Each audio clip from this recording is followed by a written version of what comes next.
Blue ಮಾನಿಸ್ಟರಿ. ಇದು ಒಂದು ಬುದ್ಧನ ದೇವಸ್ಥಾನ. ಹಿಮಾಚಲ ಪ್ರದೇಶದ ತುತ್ತ ತುದಿಯಲ್ಲಿ ರಿಮೋಟ್ ಏರಿಯಾದಲ್ಲಿ ಇದೆ. ಅಂದರೆ ಇಂಡೋ ಚೈನಾ ಬಾರ್ಡರಲ್ಲಿದೆ. ಸುಮಾರು ಸಮುದ್ರ ಮಟ್ಟದಿಂದ 10,000 ಅಡಿ ಎತ್ತರದಲ್ಲಿ ಇದೆ. ಇದರ ವಿಶೇಷ ಏನೆಂದರೆ ಇಲ್ಲಿ ಸುಮಾರು 500 ವರ್ಷ ಹಳೆಯದಾದಷ್ಟು ಒಂದು ಮಮ್ಮಿ ಇದೆ.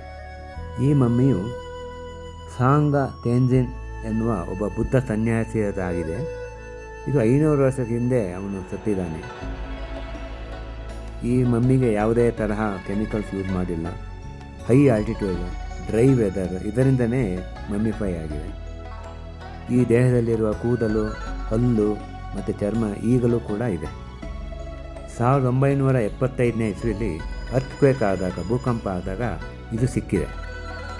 ಈಗ ಇದನ್ನು ಒಂದು ಗ್ಲಾಸ್ ಚೇಂಬರಲ್ಲಿ ಇಟ್ಟಿದ್ದಾರೆ.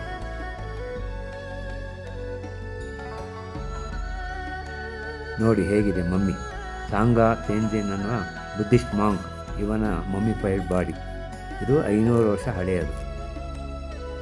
ಈ ರೀತಿ ಕಲ್ಲು ಜೋಡಿಸಿದರೆ ನಿಮ್ಮ ಇಷ್ಟಾರ್ಥಗಳೆಲ್ಲ ನೆರವೇರುವುದು ಎಂದು ನಂಬಿಕೆ ಇದೆ.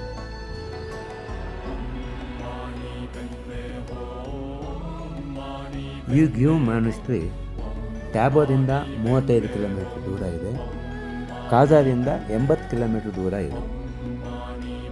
ಈ ಜಾಗಕ್ಕೆ ಹೋಗೋಕ್ಕೆ ವಿದೇಶಿಯರಿಗೆ ಇನ್ನರ್ ಪರ್ಮಿಟ್ ಬಹಳ ಅಗತ್ಯ. ಸ್ವದೇಶಿಯರಿಗೆ ಅದರ ಅಗತ್ಯ ಇರಲ್ಲ. ಅಂದರೆ ಭಾರತೀಯರಿಗೆ ಹಾಗೆ ಹೋಗ್ಬೋದು.